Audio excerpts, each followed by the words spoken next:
ഇന്ത്യക്ക് ഒരുപാട് സ്വപ്നങ്ങളുണ്ട്. ആ സ്വപ്നത്തിന്റെ ഒരു പ്രധാനപ്പെട്ട കാൽവയ്പാണ് ഇപ്പോൾ നടന്നിരിക്കുന്ന ശുഭാംശു ശുക്ലയുടെ ദൗത്യ വിജയം. 2020 മുതൽ മോദി നേരിട്ട് ആവശ്യപ്പെട്ടതനുസരിച്ചാണ് നാസ ആക്സിയം 4 ദൗത്യത്തിന്റെ ഭാഗമായി 2 ഇന്ത്യക്കാരെ ഉൾപ്പെടുത്തിയത്. ഇതുവഴി നമുക്ക് ഒരുപാട് നേട്ടങ്ങൾ. നമ്മുടെ ഏറ്റവും ഇമ്മീഡിയറ്റ് ആയിട്ടുള്ള 2 സ്വപ്നങ്ങൾ 2027, അത് 2 വർഷം കൂടി കഴിയുമ്പോൾ നമ്മൾ ഗഗൻയാൻ അയക്കുകയാണ്. ഗഗൻയാൻ എന്ന് പറയുന്നത് നാസ ഇപ്പോൾ ബഹിരാകാശത്തേക്ക് പേടകം അയക്കുന്നത് പോലെ തന്നെ ഇന്ത്യ നേരിട്ട് പേടകം അയക്കുന്ന പദ്ധതിയാണ് ഗഗൻയാൻ. ഇന്ത്യയുടെ ആദ്യത്തെ ബഹിരാകാശ യാത്രയായിരിക്കും. നമ്മൾ രാകേഷ് ശർമ്മ പോയത് സോവിയറ്റ് യൂണിയന്റെ പേടകത്തിലാണ്, ശുഭാംശു ശുക്ല പോയത് അമേരിക്കയുടെ പേടകത്തിലാണ്. ഇന്ത്യയുടെ പേടകം 2 വർഷം കൂടി കഴിയുമ്പോൾ ബഹിരാകാശത്തേക്ക് പറന്നുയരാൻ തയ്യാറെടുക്കുന്നു. ഇത് കുറെ കാലമായി അനേകം പേരുടെ പ്രയത്നമാണ്. പല പരീക്ഷണങ്ങൾ നടത്തേണ്ടതുണ്ട്. ഇതിനു മുമ്പ് 2 തവണ ആളില്ലാതെ അയക്കേണ്ടതുണ്ട്. അതൊക്കെ കഴിഞ്ഞിട്ടാണ് ആളെ വെച്ച് അയക്കുന്നത്. ഈ പരീക്ഷണങ്ങൾ നടന്നുകൊണ്ടിരിക്കുന്നതിനിടയിൽ ഒരു സുവർണാവസരമായാണ് ശുഭാംശു ശുക്ലയ്ക്ക് ആക്സിയം 4 പോകാൻ കഴിഞ്ഞത്. ഈ ആക്സിയം 4 യാത്ര ഇന്ത്യക്ക് ഉണ്ടാക്കി കൊടുക്കുന്ന വലിയ നേട്ടമുണ്ട്. ഒന്ന്, റിയൽ ടൈം എക്സ്പീരിയൻസ് നമ്മുടെ ഒരു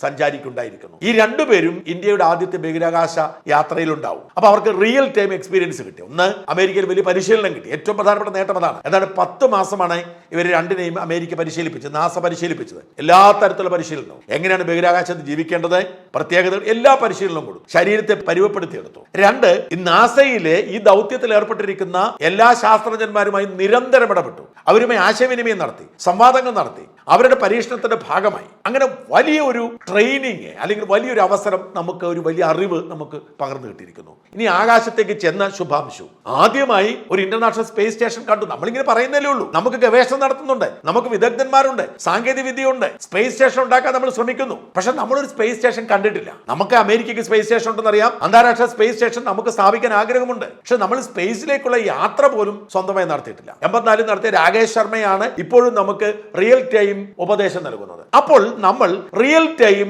എക്സ്പീരിയൻസ്, ഈ മാറിയ കാലത്തെ പരിചയം മനസ്സിലാക്കാൻ ഒരാൾക്ക് സാധിക്കുന്നു. നേരെ അയാൾ പോവുകയാണ് ബഹിരാകാശത്തേക്ക്. ആ യാത്രയുടെ പ്രത്യേകതകൾ, അതിന്റെ പ്രതിസന്ധികൾ, അതിന്റെ ആ പേടകത്തിന്റെ പ്രത്യേകതകൾ, അവിടെ ചെന്ന് അമേരിക്കൻ സ്പേസ് സ്റ്റേഷനിൽ ലാൻഡ് ചെയ്ത് അവരുമായി സംവാദം നടത്തി, കാഴ്ചകൾ കണ്ട് മനസ്സിലാക്കി 18 ദിവസം അവിടെ താമസിച്ച് തിരിച്ചു വരുമ്പോൾ ഈ റിയൽ ടൈം എക്സ്പീരിയൻസ് ഇന്ത്യൻ ബഹിരാകാശ ഗവേഷണത്തിന് വലിയ മുതൽക്കൂട്ടായി മാറും. വലിയ മുതൽക്കൂട്ട്. പ്രത്യേകിച്ച് 2027 ഗഗൻയാൻ പരീക്ഷണം നടത്താനിരിക്കുമ്പോൾ റിയൽ ടൈം എക്സ്പീരിയൻസുമായി ഒരാൾ വരിക എന്ന് പറയുന്നത് ചെറിയ കാര്യമല്ല. ആ വലിയ ദൗത്യ വിജയമാണ് ശുഭാംശു ഇപ്പോൾ നേടിയെടുത്തിരിക്കുന്നത്.